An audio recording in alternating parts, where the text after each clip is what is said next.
Em 1590, o governador John White finalmente retornou à América do Norte após 3 agonizantes anos de ausência.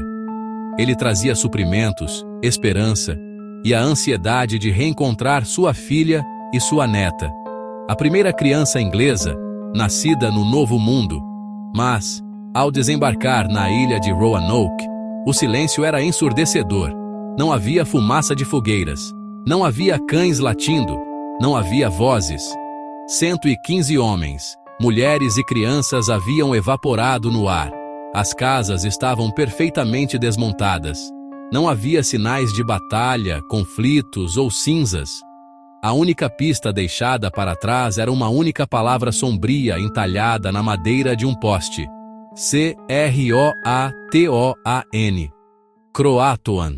Bem-vindo a um dos maiores mistérios não resolvidos de todos os tempos. A colônia perdida de Roanoke. O que realmente aconteceu com essas pessoas? Foram atacadas? Abduzidas? Ou a verdade é um segredo muito mais complexo que a história tentou apagar? Para desvendar esse quebra-cabeça, precisamos voltar ao ano de 1587.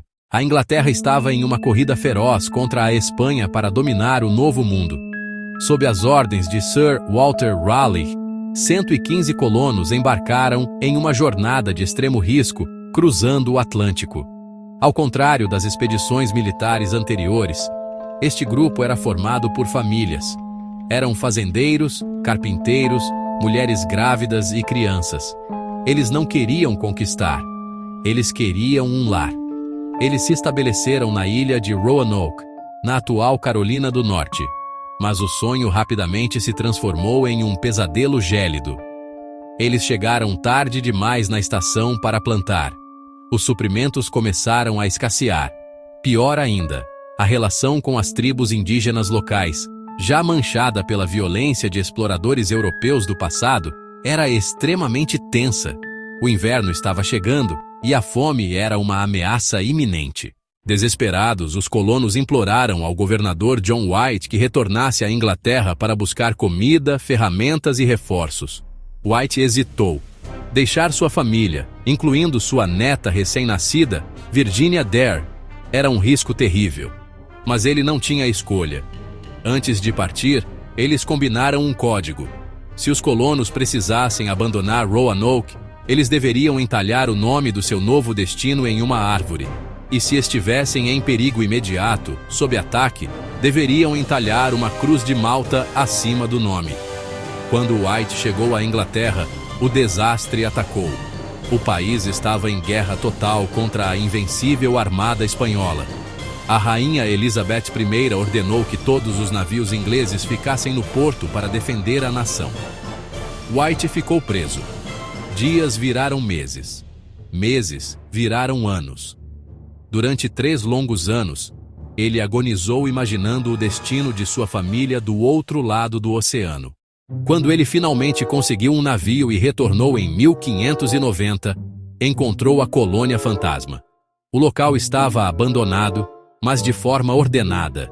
E lá estava a pista, a palavra Croatoan, entalhada em um poste defensivo, e as letras C-R-O em uma árvore. Mas o detalhe mais arrepiante de todos, e muitas vezes esquecido pela história, é o que não estava lá. Não havia nenhuma cruz de Malta.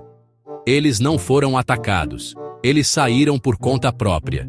Croatoan era o nome de uma ilha próxima, hoje conhecida como Ilha de Hatteras, e também o nome da tribo indígena amigável que vivia lá.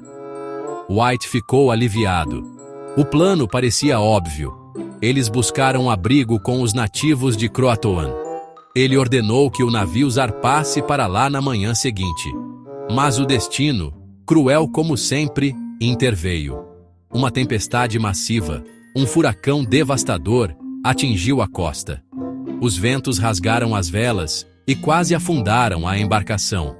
Com os marinheiros amotinados e o navio severamente danificado, o capitão recusou-se a continuar. White foi forçado a voltar para a Inglaterra. Ele nunca mais viu a América. Ele morreu sem saber o que aconteceu com sua filha. Durante séculos o mundo especulou. A primeira teoria, e a mais sombria, é a de um conflito fatal. Tribos hostis, como os Powhatan, ou até mesmo patrulhas espanholas, poderiam ter aniquilado o grupo. Mas essa teoria tem uma falha colossal. Onde estão os corpos? Um ataque fulminante contra 115 pessoas deixaria vestígios, armas quebradas, vilas incendiadas.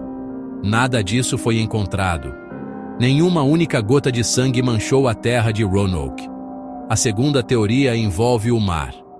Acreditando que foram esquecidos pela Inglaterra, os colonos teriam tentado construir pequenos barcos com a madeira das casas desmontadas para tentar navegar de volta para casa ou rumo ao norte. Em uma embarcação improvisada, eles teriam sido facilmente engolidos pelas correntes violentas do Oceano Atlântico. Mas a terceira teoria é a que a ciência e os historiadores modernos mais acreditam: a assimilação. Eles não desapareceram, eles se misturaram. Passando fome e frio, os colonos de Roanoke foram acolhidos pela tribo Croatoan.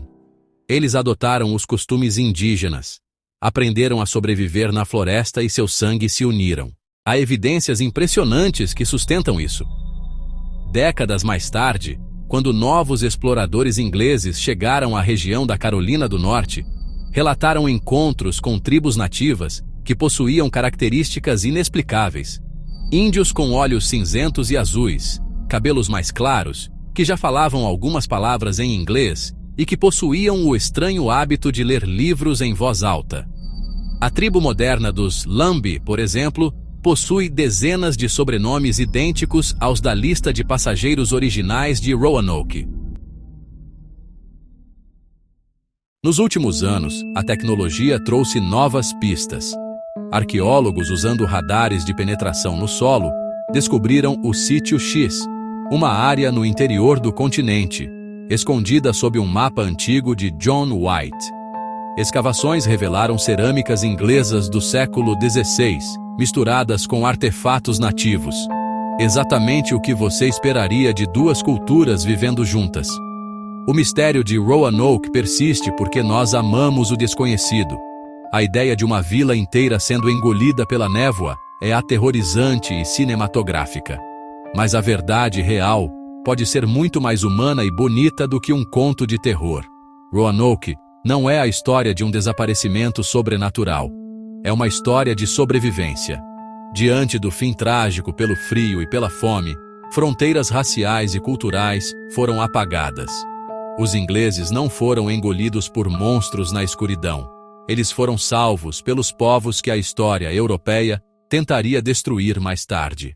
A palavra Croatoan não era um aviso de perigo, não era uma maldição, era um sinal de esperança, era o endereço de sua nova casa, onde o sangue europeu e nativo americano se tornou um só. E você, no que acredita? Acha que o mar os levou? Ou eles viveram o resto de suas vidas sob uma nova identidade nas florestas da América? Deixe a sua teoria aqui nos comentários. Se você chegou até o final dessa investigação sombria, não esqueça de se inscrever no canal e ativar as notificações.